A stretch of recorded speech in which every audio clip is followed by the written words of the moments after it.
Welcome back to part two of our show with the multi-time champion Ryan Dungey. But before we continue, let me mention two great companies that make the best products in their categories. So please check them out at foxracing.com and odigrips.com. Said if you can't win, wreck someone who can. And Exactly. I knew I wasn't winning that. Why do people not get out of the fast lane? Every time I see that picture of you riding around with that big ass fro you're wearing, I still get pissed. It was that night I said preparate, but I didn't say what I wasn't supposed to say, and that's A1. Hey, I want to shift gears real quick. Going back to the Honda thing, and what in the hell were you thinking last year? And I wasn't in support of this. Why were you going to race Supercross this year? Oh, you really now put me on the Is spot. that true? Dude, was that a real dude. thing? That was a real thing. Oh, And I'll tell you why. I want to yeah. hear your thing, and I'll tell you why I wasn't supportive of it. And that's probably why you didn't call me asking for advice, because you knew the answer. Oh, yeah. What happened? Like, walk us through that process. Like, why were you going to entertain that? All right. Let me try to keep this really simple. It's tough. I think post racing. I mean, there's a lot of good things going on, but trying to, if I have to be 100% honest, I battle myself every now and again, right? And I feel that what happened in 2017, and you guys can maybe explain more to this, but it like in the going through Supercross and that championship battle was like, holy smokes, it was just exhausting more than it was just like I gave it everything I had to just get to Vegas, and when Vegas was done, I was just like a big sigh of relief, like I wanted to be done. But this is part of the inner battle, but afterwards I was pumped, right? Yep, good, I'm done with racing. It was exciting. I got a break. I was okay. But there's a part of me, I felt like I quit. And so, there's just a piece of me that I felt like I gave up. And no matter how great my career was, like I still had on my contract, and what I should have lived up to was finish out the rest of the year, or at least finish out the rest of outdoors. It's what happened the previous year that kind of put me into a mindset of like, well, I was already tired going into that year, and look what happened. I broke my neck, and I was battling that fear a little bit. So there's a lot of things that I was able to kind of, when after the Supercross season was done, I was rested, looking forward to just, being done, retired. But after I got a break and unwinded and thought about some things, there just was a piece of me like I felt like I gave up. And so, that's just an inner battle. But at the same time, I also feel that, I'm plenty capable to go back racing. And I was excited, at the fact that, we almost looked at it, I looked at going back racing in going into 2020. And we just had Harper, and I mean, the deal was there. It was like ready for us, yes or no, like, and it was like, but Harper was so young, and we were just like, I can't do this to my family, I'm going to be traveling all the time, it's not going to make sense. So I said no. So then we revisited a year later, just to seek it out, and obviously there was no door opening. But it's just tough, it's the only thing that I've known. Of course, I had a lot of things in place, I had a lot of things going, but I just got that fire just came back, and I wanted to do it again. Like, I felt driven, I felt determined. I was, I checked out, and I was doing the training, the riding, see how my body was going to respond. Kind of psyched to go back, almost like, hey, my answer is going to be, if there's a door open, I'm going to seek it out. But if it doesn't open up, hey, it's not meant to be either. So How old are you now? 31. You're 31 right now. Mm-hmm. I'm saying we get together, we get some money from Blue Water Car Washes. Did I get that right? Blue Water Express. Yeah, because it's express. Yeah. It's absolutely amazing. We get RD coffee, maybe put a couple more pieces of puzzle together. We'll run the team.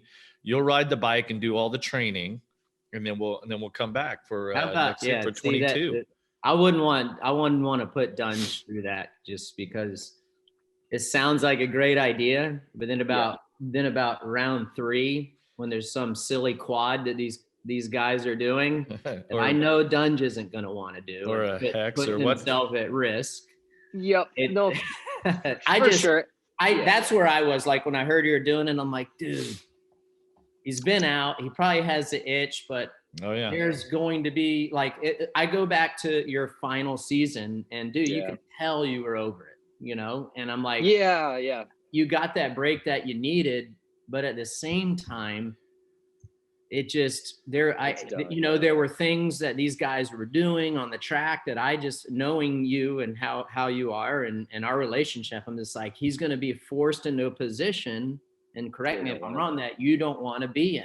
And I'm like, the fun factor was going to be gone, you know, but I'm glad to hear that. I'm glad to hear, Ryan, that, now I understand. You tell us the background of the story of you felt like you had quit and you didn't finish the job, but you know what I mean? Yeah. I just think, I don't know. It's my hard. opinion, I was happy it didn't work out, just for your own good in the long run, in my opinion. Yep. No, you're right. And, you know, for sure. And that, you know, I always look, you know, a lot of my answers come with, like, you seek out a lot of things, right? And sometimes the doors open and sometimes they don't, you know, and every night, you know, it's just like, hey, you know, hope the right doors open up and I hope the wrong doors close. And so with that being said, it's just, it's also hard to accept, like, you're 27. Yeah. I'm grateful for the career we had, right? Like, so amazing. Like I didn't even know that, like, that was what it was going to be. Right. And it was awesome. But it's also, when you're 27, 28, 29, you're so young, and you kind of feel like, man, but that's just our sport too. And so I think I knew there was going to be that battle for at least a good 3, 4, 5 years, especially when I'm feeling good. But I also need to just, like, okay, last year it didn't work out. It's done. I'm moving forward. And I just wanted to seek it out one more time. Call me stupid, but I had to know for myself, and, like, you know what? It didn't work out. I'm moving forward. That I'm putting that to bed for sure. It's done. It's over. And we're moving forward. So, it was just a little bit like, you know, even I was doing it, I was like, man, Ryan, are you sure? You kind of crazy? But I actually talked to McGrath on the phone really quick. It was something totally, he's like, hey, I heard you're coming back. You're thinking about it. And then he gave me his scoop of, you know, he actually came out of retirement. Like he did it. And that was the perfect conversation that I needed to have to put it to bed, to be like, hey, he just said, it was awesome right away. You see everybody at the track, the excitement, but after 4, 5, 6 races, it's like, you're just back into that grind. And when I thought about it, I remembered what that was like. You know, it probably wasn't the right decision anymore either. So anyway, we're appreciate that bringing that up, but it was you know what it is. So hey, so you also had to do it, man. I know. You also joined us on the television broadcast for Supercross a few years in there. Well, I think that was only 1 year with me, but did you enjoy that, or was that different than you thought? Yeah, I think I was more nervous doing that than I was sitting on the line. Well, you would do those hits with Jenny, who's a fellow Minnesotan. Is that right? No. Yeah, it was actually fun. I mean, gosh, I think, I don't know, probably 3 or 4 or 5 races that year. Just kind of, it was pretty cool. Bondo would just, hey, we'll put you in the booth with Emig. We'll put you down here on the floor with Jenny, and just kind of trying different areas. I mean, it actually was pretty fun. And as the weeks got going, like the first week, I was like, man, I don't know about this. I was so nervous. But then the second week, it felt better. Then the third week, it just needed repetition. What do you guys think it is? Why is it when the camera goes on and there's nothing there except the camera guy? You're trying to talk to all the Supercross fans around the world, but you're looking at Shu or somebody holding the camera. Why is that camera so intimidating? That camera lens? I personally think because that lens is more intimidating on the other side now that we're on, compared to when you're racing and they come off, they interview you, the situation, it's fresh, you know exactly what to say because you lived that moment. They're asking you to relive that moment, and they're asking you your opinion.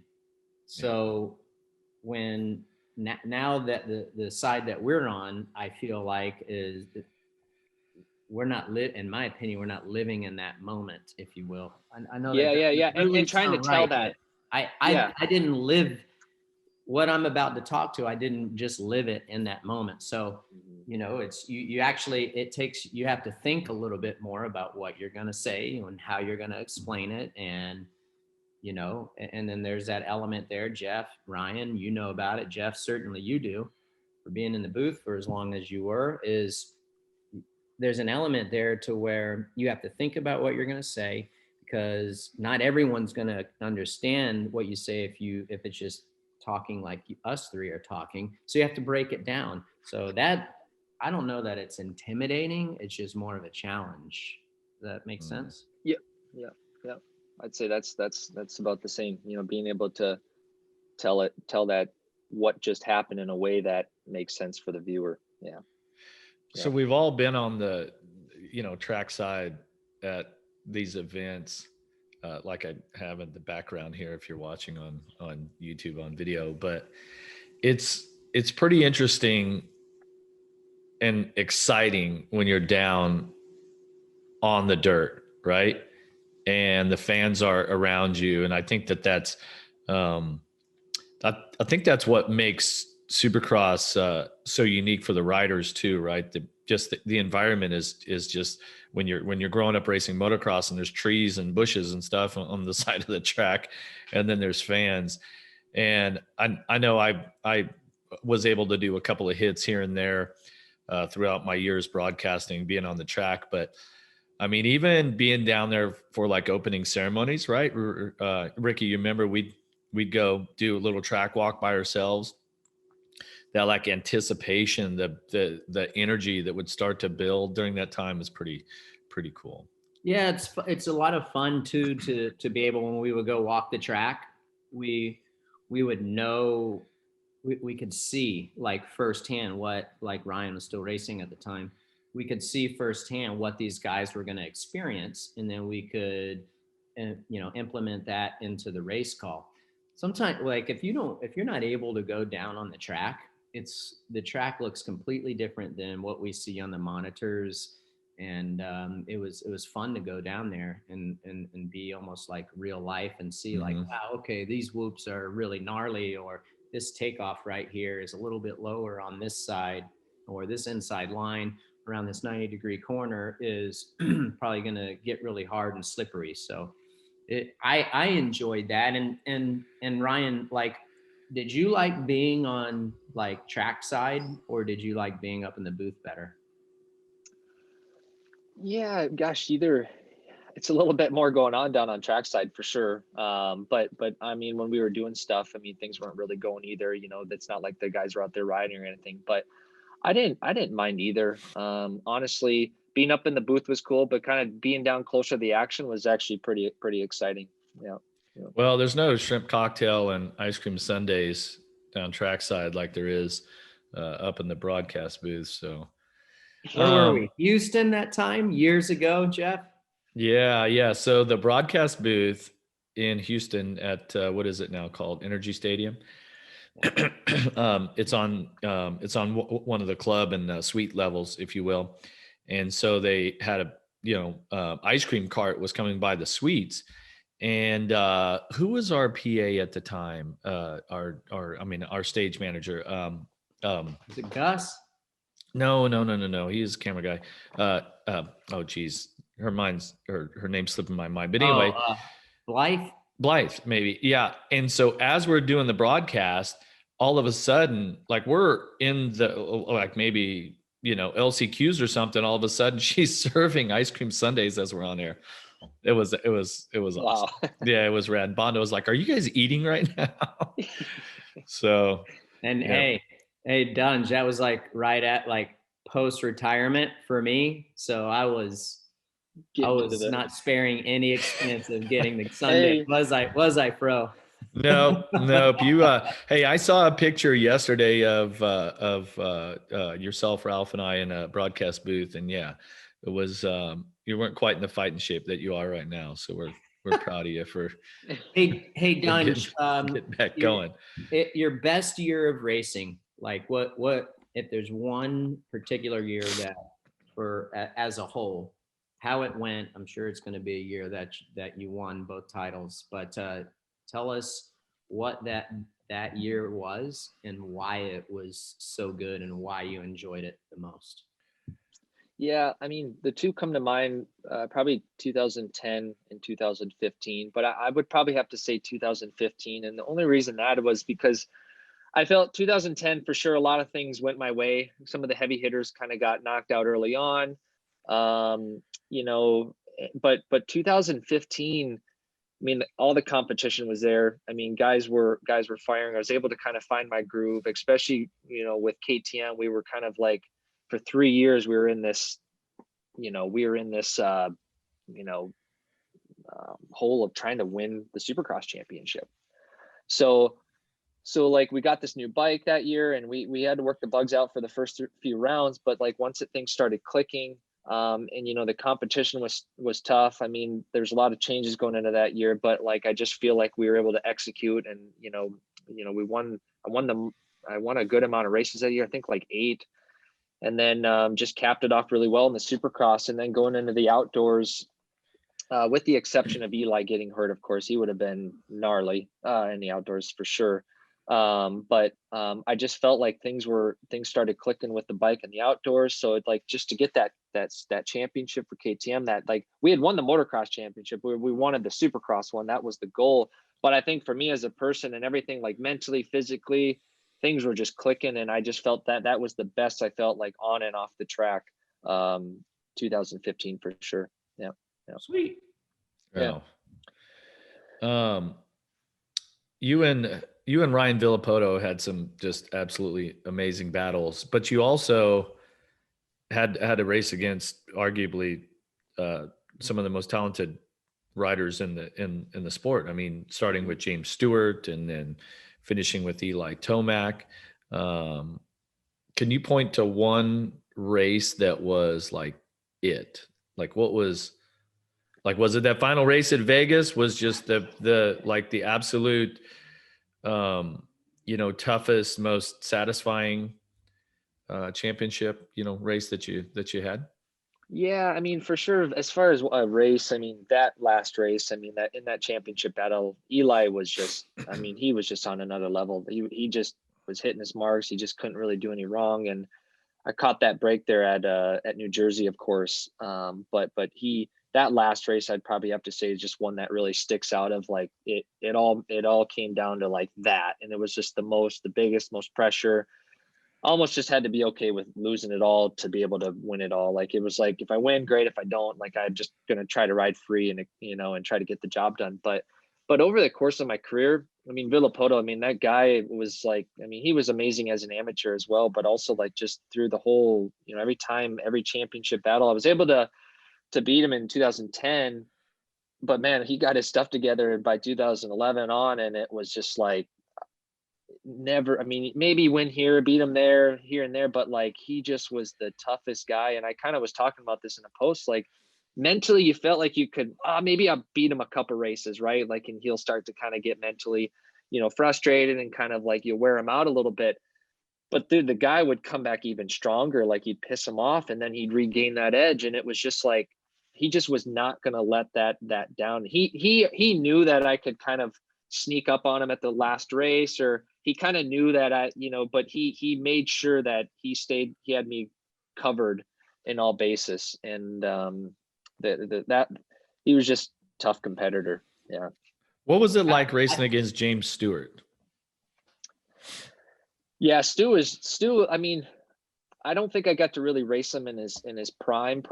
But obviously just the speed was unbelievable. I mean, the guy would come back from whatever that race was, Toronto, and just do, I mean, Ricky, you can attest to this. I mean, he would just do unbelievable things. And though the speed was amazing, but then the mistakes that, you know, the consistency factor that when I was racing him, that wasn't there. And so that allowed me to, in the end result, be better. But as far as like a one day, if he hit everything perfect, I mean, he was like, yeah, I wasn't going to beat him. You could, there's no way it's impossible. I mean, I still to this day, I feel like he's the fastest dude on a motorcycle. You know, I just, but I feel like Stu, like he's different, probably like racing strategy to race, right, Ryan, than Villapoto. You know, you Yep. can't rely on Villapoto to toss it. You know, Exactly. you Yep. just can't. He's just that I, good. I feel like if it's a one-day race, so fast, you know, it's like yeah. there were times where I'm just like, dude, unless he wrecks, I got nothing for him, man. Yeah, if you were a second off in times from him, like I was just like, well, that's okay. I mean, that's Stu. I mean, he's just that fast. You know, I don't know. I'm not going to overthink it. You know, that's how my mentality was. Like, geez, like, but yeah, it was almost kind of exciting to race him too, because like he was just so dang impressive as well. But yeah. Well, like take last week in Salt Lake. We had, I believe, in qualifying, the top 12 were on the same second. Is that right, Ricky? Yeah, The parity is incredible right now. Yeah, I mean, Ryan, do you feel like the reason there's so much parity is because a lot of these riders ride together, so they know exactly what they're doing for the most part, especially like they've grown up in riding facilities like you didn't, I didn't. But now we're starting to see everyone who's grown up in facilities, and then now everyone's riding together at a professional level. Do you feel like there's some of that is because everyone rides together? I definitely think so. You know, I think a lot more guys ride together today than they did, you know, geez, when I was just getting onto the 450s, or back in, you know, when you were racing, Ricky. And I wondered that too, honestly. You know, if you take the whoops out of the equation, if you got an easy set of whoops, it's like they're even more closer. I don't know if like I think everybody knows, like, in order to compete at the highest level, they got to be putting in the work, the riding, the training. And I think everybody's doing that. And there's just, you know, but when I was watching the first round this year, I mean, multiple times I was watching the races through Peacock TV, just the live deal. And it was like, how are they all so close? But also they're all throwing down these one lap heaters too, you know? And so the racing always seemed to kind of spread out for sure. But during practice qualifying, I couldn't believe, you know, how many guys were on the same second, which just makes it tougher to, you know, if you're a contender in these things, it just makes it that much tougher to get the end result of a championship. Really. I mean, Ryan, you had so many memorable races in Supercross and Motocross. Two that stick out to me there was the one night at Anaheim where you were running that air shock and the thing collapsed on you in the heat race, I believe, and that was the heat race LCQ qualifying format. Okay, did you ever race in a semi qualifying format? Oh yeah, the last year they did it. I wish they wouldn't have never done it, but they did. Yeah. They did. So your shock, breaks, I guess would be kind of just the easy way to say. And then you have to go to the LCQ. What was that? What was that night like? Do you remember? Yeah, I mean, honestly, I kind of just disbelief. But once we put the air shock on, or sorry, the spring shock on, you know, like any rider in the LCQ, it's just your last shot. If you don't, you know, you got to get top 4, and it's like, but so there's just always that nerve wracking. But just getting into the main was the biggest thing from there. But honestly, but didn't you win that night? Correct? Dude, yeah. You got tangled up in the last chance qualifier, remember? And you're going up, I guess barely qualified.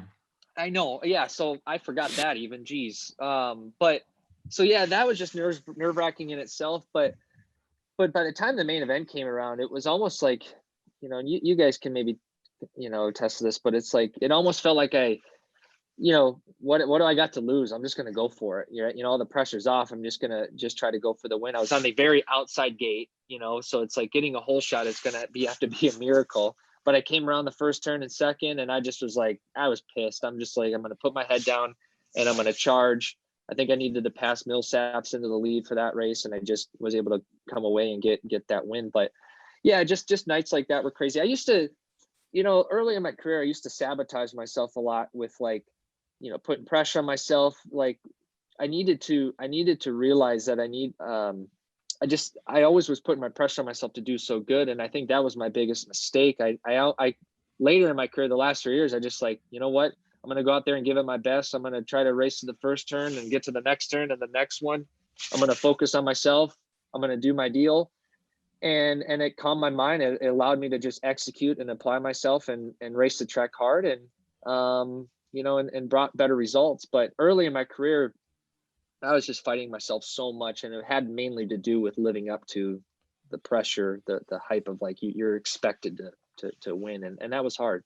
So a night like that was just like, I kind of had an excuse. Well, whatever, I'm just going to go do the best I can, and allowed me to perform. So so some years ago, that was crazy. Feld comes up with this idea to run the Monster Energy Cup. Okay. And they bring in this knucklehead up here to build the track, and this idea to run the Joker lane comes into play. And you had two very memorable nights at the Monster Energy Cup. I'm going to start with the Joker lane, where it's like he's just like, oh, don't put him on a spot. You win the race. No. The great part is you win the race, and Villapoto pulls up next to you, and what does he say? He goes, Joker lane, bud. I said, what happened? Like, I was like, dude, where's Villapoto? Like, why isn't he? And he goes, Joker lane, bud. He must have crashed, I said, what happened? He was looking at me. He's like, Joker lane, bud. And he whacks me on the back. But dude, the only thing that made me like be able to sleep that night is that he forgot the Joker lane, like on the third race. So was that the same night? That was, dude. Wait, that was the same night that he forgot it? And then he crashes, right? He misses it, and then he crashed, had that massive crash. That was all in the same night? Yeah, dude. Well, that was the crazy thing, was he gave you a hard time for it, Dunge, and then he turned around and missed it. Yeah. Then dude, you just gave Dunge crap, and then you turned around and did the same thing. Oh my God. Like call it what you want.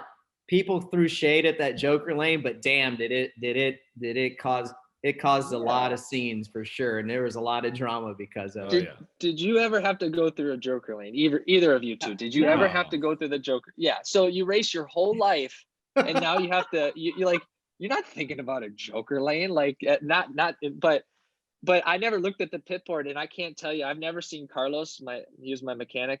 I've never seen him so mad as I had seen him that night. Really? Yeah, after the race, that pit board was broken. He hit it so hard. Did you see the pit board? He was standing there. He's like, why do I even put out the effort? Every lap, he's thinking of something inspirational, important, strategic to put on the pit board. Now he finds out for however long you guys worked together, for 6 or 8 years, that you didn't even look at the damn thing. Yeah. Think about how disappointing that is. I did after that. Yeah, I did after that. Okay. And so then I don't remember which year it was. I think it maybe was before that. But you have that situation at the Monster Energy Cup where you hit the barricade going up the wall turn up in the stands, and you break your shifter or bend it or something. Yeah, I went up into it was a kind of a bank up into the stands that they had it at the time, and I got too far to the inside, and I hit a tough block, and it bent my shifter down to the left. I couldn't even get under it. Yeah. And so then there's these amazing shots, the video and whatnot. You would reach down where the sprocket and the chain and stuff are turning, by the way, and you would shift. So would you upshift then? Yeah. Because that triple was heading when you would head outside the stadium. So you would grab a gear or two. What would you do there? Yeah. So every time I'd go around a turn, it would knock the shifter, it hit the ground and knock the shifter down into first. So I was it was bent where it was like hitting it and then downshifting it. If it could have just stayed in second, that'd have been fine. But every time I'd go around and it would hit the ground, it would knock it into first. So I was hitting the triple in first gear, which I was like, must have been a pretty tall first gear. So it's but it was revving. But, I mean, you had to be pretty pinned.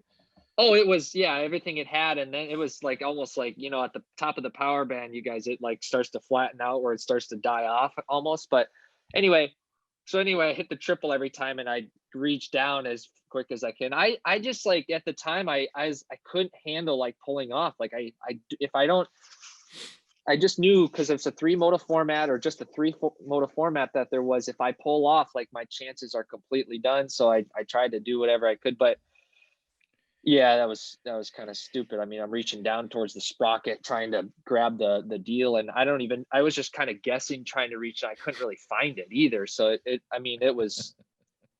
And you're not in the air that long. I mean, it's got to be like jump, and keep in mind you're in first gear, so there's a possibility that you might even be a little short. Yeah. Yeah.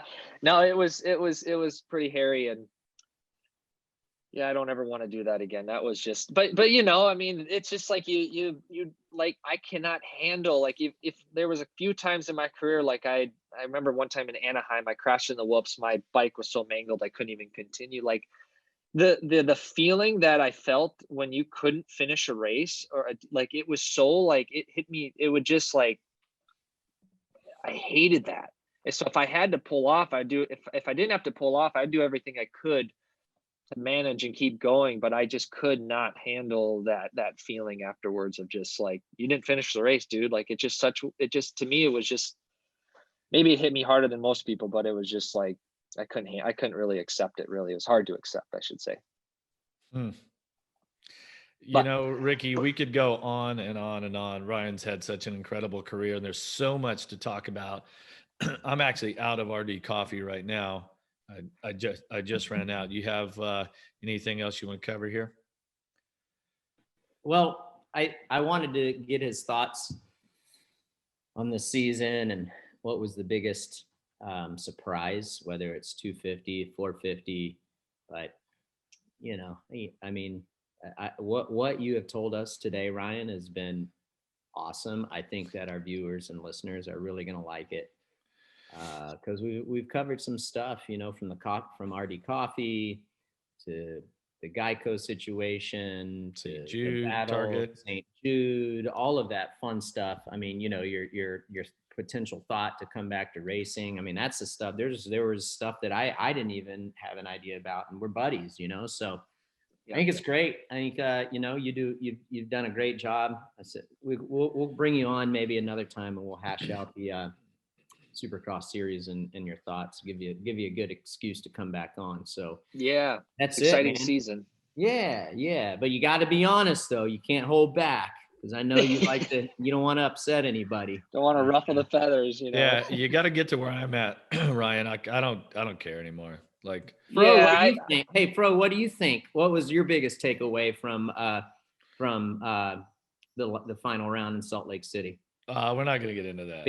We'll have to say, don't put me on the spot. This is Ryan's show. This is it's been an hour. We're going to have to cut this into 2 parts anyway. So I say we just leave it at that.